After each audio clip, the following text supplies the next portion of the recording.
Hello, dear friends. So, you're on Global Restart Report podcast. Global Restart Report podcast is my second YouTube channel. My original YouTube channel is Daily Europe Online, which scored already more than 40 million views and more than 127,000 subscribers who subscribed from different corners of the world. And I really respect and I appreciate my audience from different walks of life who wants to hear my opinion, who wants to hear my guests. And this is really great that we can exchange our experience.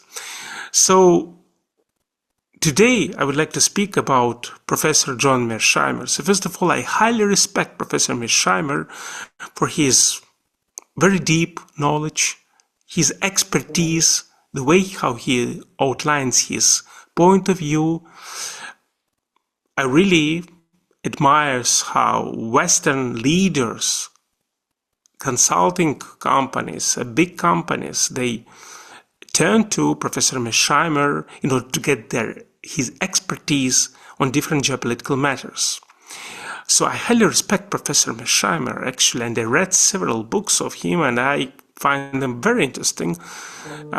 So he really has a very deep knowledge on the matter. But recently, I watched several interviews by Professor Mearsheimer, and to be honest with you, I don't agree with him when it comes to Russian-Ukrainian conflict, when it comes to Russian invasion against Ukraine.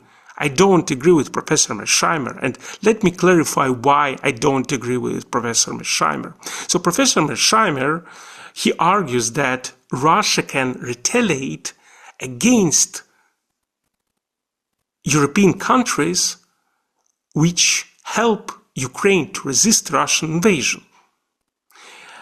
Professor Mearsheimer, furthermore, thinks that Russia can use even a nuclear weapon, and he refers to Mr. Karaganov, who is considered to be a mastermind behind Putin's back, that Mr. Sergey Karaganov says that Russia is going to use nuclear weapon. So I don't agree with Professor Mearsheimer in this regard. I think that all threats imposed by, let's say, expressed by Mr. Karaganov, Mr. Medvedev, former president of Russia, these are just threats. These are just empty threats. And Russia won't try to retaliate against Europe because Russia knows that Europe will retaliate against Russia.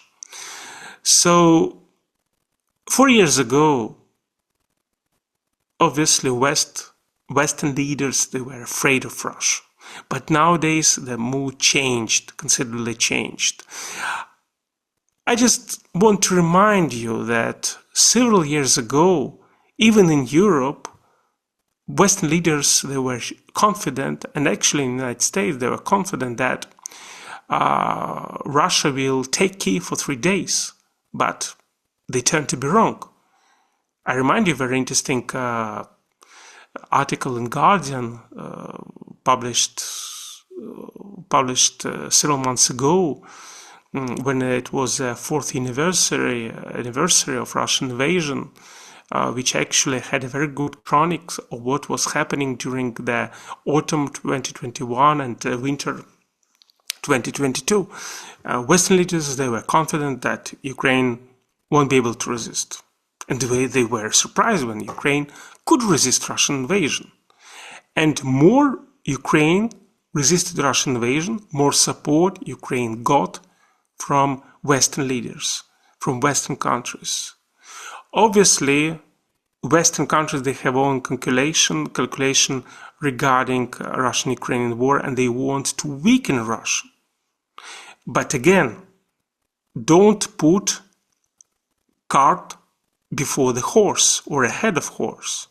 Don't put cart ahead of horse, because if Russia did not invade Crimea, if Russia did not start its full-scale invasion against Ukraine back in 2022, Western leaders wouldn't think about weakening Russia. So right now, when we're talking about the Russian right to retaliate against Europe, for the help Europe provide to Ukraine. So first of all, we have to, I think, admit that Europe does not afraid of Russia. This is number one. Number two, Russia is a state which violated international law. Russia is a state which invaded Ukraine. So,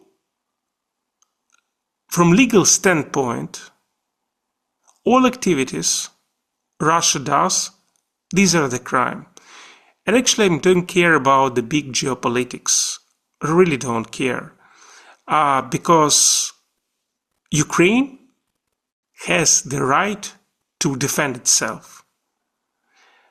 So when we come back to Russia, we can't, like, say, call what Russia is doing or supposed to do a retaliation, because nobody started to fight against Russia from out of the blue. It was a reaction on the Russian invasion. It was a reaction on the Russian aggression. So Russia legally does not have the right to retaliate. Physically, yes, but legally not, because Russia is an invader state. So when Ukraine attack Russia, even with the help of Europeans, because Europe supply what Ukraine needs to fight Russia, it means that Ukraine has the right to retaliate against Russian invasion, not vice versa. Not Russia has the right to retaliate against Europe because Europe helps Ukraine. But Ukraine has the right to retaliate against Russia because Russia violated international law. Russia invaded Ukraine. Russia continued this war and does not to stop this war.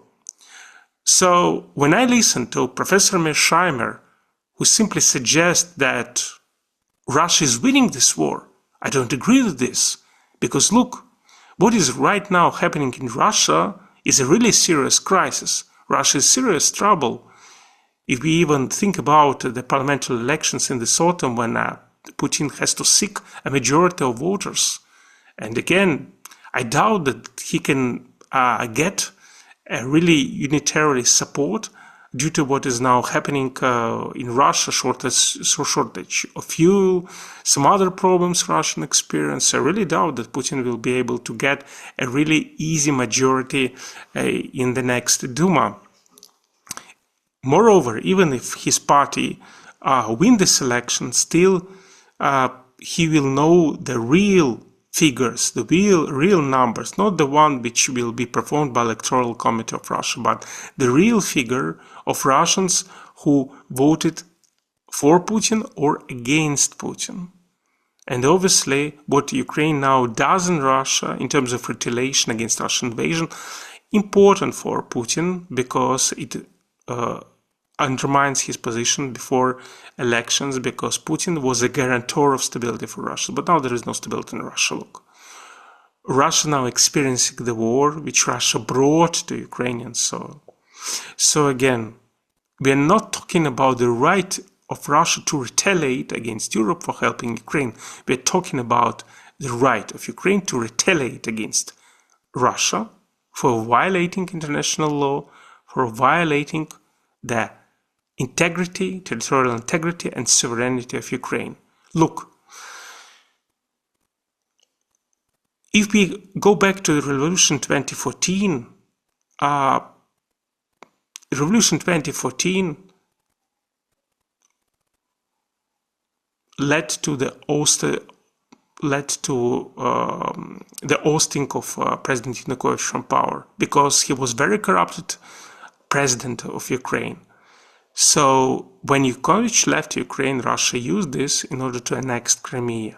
If Russia did not annex Crimea, did not start its occupation of Donbass, I can assure you that Ukraine won't turn to be anti-Russian state. Because now what we hear from Professor Mearsheimer and his colleagues, that Ukraine turned to be anti-Russian state and Russia has the right to defend its backdoor and post-Soviet space.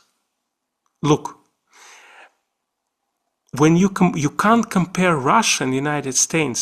United States influence Venezuela, but the United States doesn't occupy territory, either territory of Venezuela, neither territory of Venezuela nor territory of Cuba. But Russia occupied and annexed Ukrainian Crimea. And this turned Ukrainians to be anti-Russian. So activities of Russia led to anti-Russian position of majority of Ukrainian people, not the Western states, which used Ukraine as a means to destroy Russia. This is a false. But a Russian activity of annexation of Crimea, which led to the change of position of Ukrainian people against Russia. So, again, I don't agree that Russia has the right to retaliate and somebody actually is afraid of Russian retaliation because Russia, I'm confident, won't try to attack any goals or reach any goals outside Ukraine and Europe to attack some military facilities, because then Europe will try to retaliate and obviously will retaliate against Russia. Russia understands this and Russia won't do this. So what we now see, this is a special cognitive operation performed by different Russian experts and former President Medvedev, who try to pretend that Russia can act against Europe and Russia can use the nuclear weapon. I really doubt this. So again, when we come back to Professor Mearsheimer's point, I strongly respect Professor Mearsheimer for his ideas, his legacy, his books. But again, I don't agree with him in a nutshell that Russia will retaliate, because Professor Mearsheimer refers to the opinion of people inside Russia, which manipulate Western public opinion, try to pretend that Russia is ready to come to an end by using nuclear weapons, so West should abandon its support of Ukraine. Look, even if West abandons support against Ukraine, you have to understand this. Ukraine still will fight, because this is about national identity. This is about history. This is about destiny. Russia insulted Ukraine by annexating territory. You can't reach peace deal with Russia unless there is a territorial respect of territorial integrity. Look to the Karabakh war between Azerbaijan and Armenia. So now they are coming to a peace agreement. But Azerbaijan, first of all, liberated its territory. And now, liberation of territories led to opportunity to conclude a peace agreement with Armenia. So, unless Ukraine liberates its territories, it's not possible to reach an agreement with Russia at this point. Russia doesn't want a ceasefire. Look, Putin wants to continue the war against Ukraine, because the war against Ukraine justifies Putin's politics inside Russia.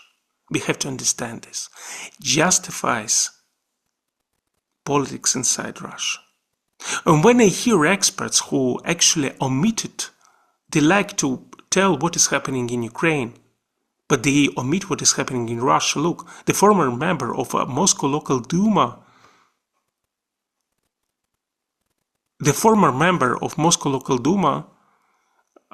Mr. Maxim Kruglov, he was sentenced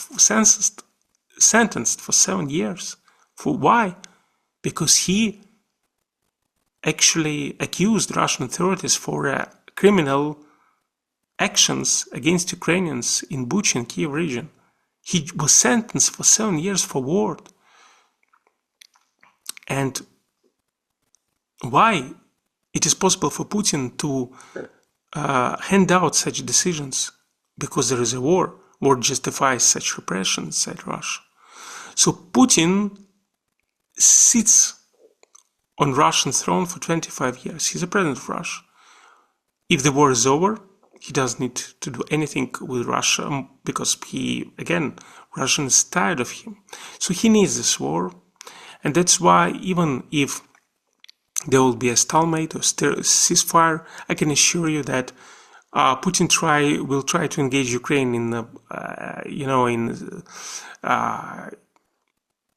useless negotiations, and then at the end of the day he will launch again the invasion against Ukraine. So the fact that Ukraine retaliate, the fact that Ukraine defends itself, goes beyond or goes against Russian premise of what has to be in this situation. But Ukraine can't accept Russian terms. Ukraine will defend its cause. So again, I highly respect Professor Mearsheimer, but I think Professor Mearsheimer is wrong when it comes to the Russian motives, Russian capabilities, and the outcome of this Russian-Ukrainian war. Please subscribe to the channel. See you next time.